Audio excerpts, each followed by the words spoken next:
something even higher. Now, my notes say 5,000, but we just had a sidebar chat. Yes. Where do you see this thing going? So I see it going to 8,000 by 2030. And my perspective is not from a financial analyst perspective or from a chart perspective or a stock picker perspective. My perspective is strictly from a technology perspective. And if you take a look at the market, there's two key factors that are driving that growth. The first is the AI revolution, which everybody says because that's the easiest thing to understand. But the second thing, which people don't talk about, is the transition from Web 2 to Web 3. And essentially what Goldman, Morgan Stanley, and Citibank say is that transition is worth $8 to $12 trillion. So we'll use the midpoint, which is $10 trillion. So what does that mean? Web 3.0 is not just the decentralized web, it's 3D. So basically the more immersive web. Now, Web 3.0 has been bastardized with the term the metaverse, but all of the things that are run on Web 3.0 are driven through GPUs. So as the market moves from a CPU-dominated market, which started in 1960, almost 60 years, what you're going to see is a migration of all of the infrastructure for buildings, cars, factories, city municipalities, and governments transition to Web 3.0.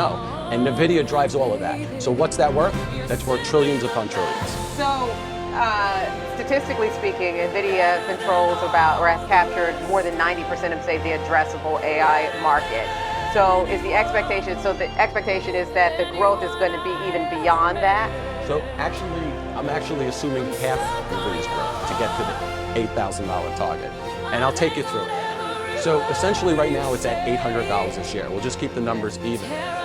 The bottom line is if you look at another stock that is at the beginning of a cycle, and I look at Amazon. In 2005, Amazon was $50 a share and did around $10 billion in revenue. By 2015, it was over $500 a share, 10 times the amount. And the revenues were 10 times the amount too, $100 billion. So that's parallel to where NVIDIA is.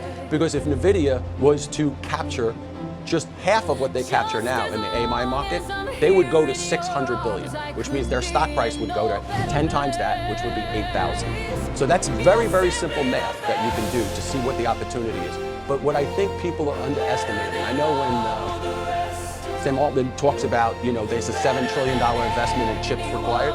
People don't understand that all the infrastructure on Web 2.0, which is driven by CPU and GPU, is going to move more towards a GPU environment, which is what NVIDIA provides. But what also people don't understand is NVIDIA not only provides the chips, but they actually provide the network, the application development, and also, most importantly, which nobody's valuing, they provide digital twins, which is basically what's going to happen in the future is we're going to have a digital-first strategy.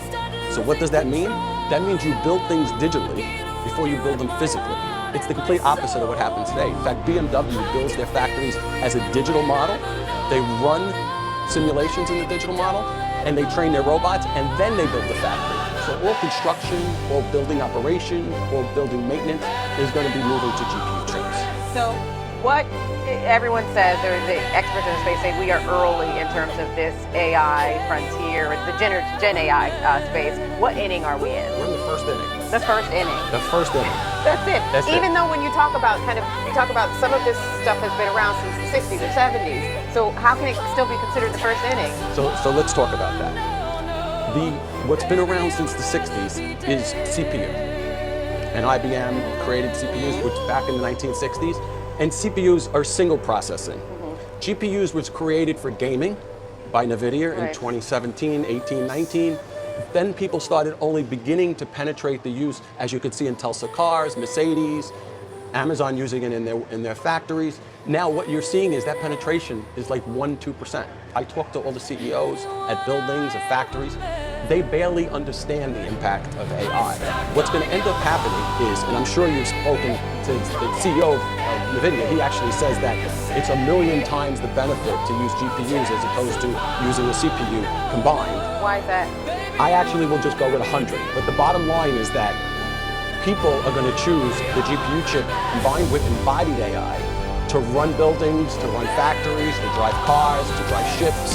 Think about the disruption that's going to cause in the economy. If you just take the transportation piece, right now, eventually, people are going to move to self-driving cars. Then you're going to have self-driving boats, and you're going to have self-driving trains, and self-driving buses. And who powers all of that? That's just one segment of the economy, which is worth trillions. So you can just see that people are completely not looking at the forest from the trees. They're looking at a balance sheet. So when financial analysts look at a balance sheet, that's like hunting dinosaurs. A stock comes out every so often, once in a generation, where you have to look at the big picture. And the big picture is we're only in the first inning of the technology cycle for AI and Web 3.0. So what do you say to critics who say NVIDIA is too expensive now? They are not looking at it from a technology perspective. Those are the same people who said Amazon was too expensive in 2005 when they didn't understand. They was actually losing money on Amazon. NVIDIA actually have a 50% margin. So when they looked at Amazon, they were like, this doesn't make sense. They're losing money. Why is the stock like this in 2005? What they didn't realize, it was only in the first inning of the e-commerce cycle, which now has gone on and on and on. And those people who bought that for $50 a share, by 2015, it was actually over 600. What sectors of the economy or let's say job market are most at risk by this transformative thing that's happening in the generative AI space? So what you should think about is AI as a positive thing. You should think about it as not foe? Yes, because you should think about it as like having Einstein in your basement, where you can go to it and get guidance on operating a building, on maintaining a building, on driving a car. I mean, bottom line is you should use it as an enabler. So if anything, it's going to increase the productivity. So I know you think that estimate of 8,000 is actually very high. It seems wild. It actually is very low, because it assumes that right now the digital penetration of the entire economy is around $20 trillion. The economy is around 100 trillion, to keep the math simple.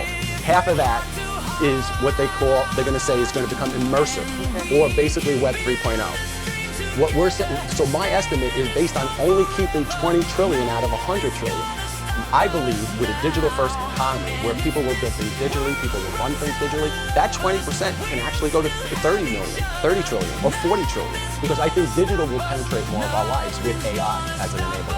Okay, AI as the enabler and friend, not foe. Yes. And you heard it here first, that prediction that NVIDIA, however you want to say it, is headed to 8,000 according to Philip Panaro. Yes. All right, our thanks to Philip Panaro. He's the founder and former CEO of Boston Consulting.